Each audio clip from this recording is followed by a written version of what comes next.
Hello and welcome. Today we're going to be rating the World Heavyweight Championship, the women's one.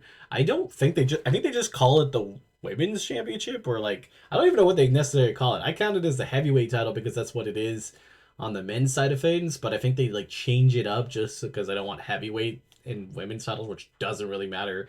The whole thing is just like heavyweight being like personality and strength and stuff. Like it's not that big of a deal, but the very first one was Rhea Ripley. It's when they transitioned from the Raw and SmackDown titles. I like the Raw and SmackDown titles, but I do like this better. I really do like this title. It's my favorite like title design, I think, out of the two major ones. I mean, pretty much all the company, I would say. And the women's title looks really good. So we're gonna go over every champion here and kind of rate them from S to D tier, S being the best and D being the worst.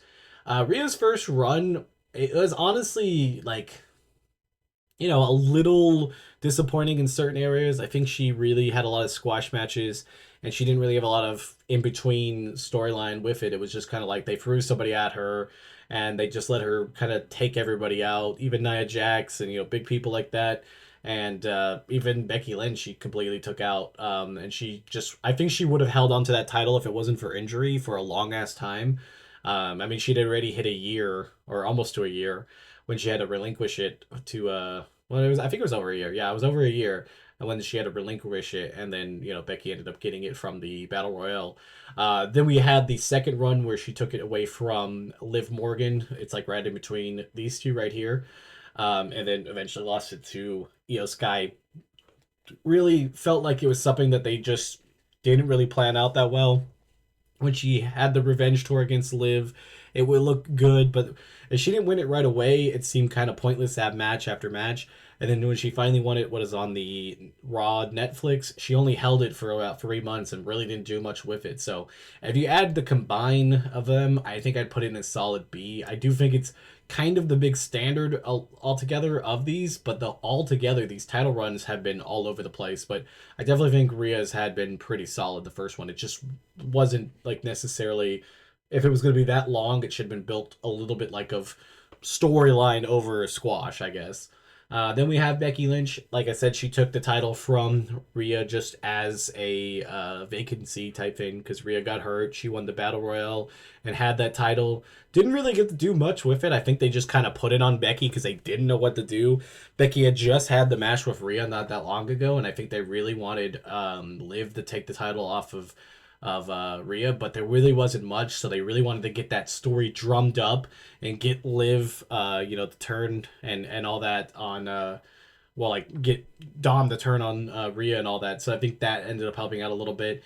But Becky's was just there. It just really wasn't anything. Which again, that really wasn't her problem. Like it was just kind of like she was going to be that filler no matter what. Then Liv winning the title had it. It was really to hold on to because we all knew once Rhea was going to come back. It was definitely highlighted quite a bit compared to some of the other stuff because everybody wanted to see what she was going to do with it and when Rhea was going to get back, if she was going to win it off of her or if Dom was going to stay with Liv or was she going to go with back to Rhea. Like it was a pretty hot storyline. I think they kind of let it go a little bit too long, but I think altogether, I think with that title and that storyline, at least it made that title really hot and made her run at least more well known. I think they should have maybe let her hold on to it a little bit longer or just like I said, lose the first time right off to Rhea. I think holding it and making it, like dragged out just didn't work for either one of them. So I'll put it down and see. Then we had Io Sky winning it out of the blue, just right before WrestleMania. It's definitely one of the more shocking things. I definitely think it was a good idea. I think Io winning it there was a really good idea.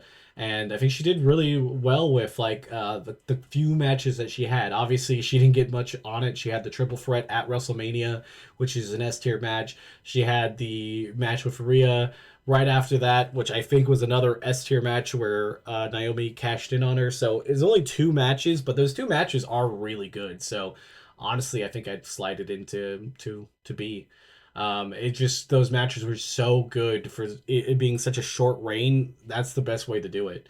Then Naomi will never know how this title run would have went. She cashed in on Io and never really got to defend it before she was getting hurt. She was going to have a match against Stephanie Vicor at was that Clash of Paris, and that ended up getting canceled because she didn't get hurt. She got pregnant. We never got to see that, so I'm gonna put it down in D. It did have some virtual moments. The triple threat with them at was that Evolution was not Evolution. Was it Evolution? I forget what event that was, but she did get at least some time with it, but it just still didn't get a chance to do much. And then we have Stephanie Vicor. She's currently the champion. They have done absolutely nothing with her, and her first title defense will be against Nikki Bella. Not ideal, really not. She did beat Tiffany Stratton for the Crown Jewel Championship, which was pretty nice. But other than that, I don't know. I guess I'd put it in C. It's slightly better than the other ones. I think I'd move Rhea up a little bit because I don't think I can put it in the same as Io. But this title, even though it's really good, has just been kind of a curse. Like if we look at it, most of the people that have had it held it for very little time, and most of it was either injuries or being like a in-between champion. And Stephanie having it, if we don't see her really get that much storyline, I wouldn't be surprised if she's also in between and has other stuff, other stuff that comes up that she ends up losing it to somebody that has the hot hand. But I guess we'll see. So tell me what you guys think. Tell me how you guys feel about the title, and I'll see you guys in the next one. Bye, guys.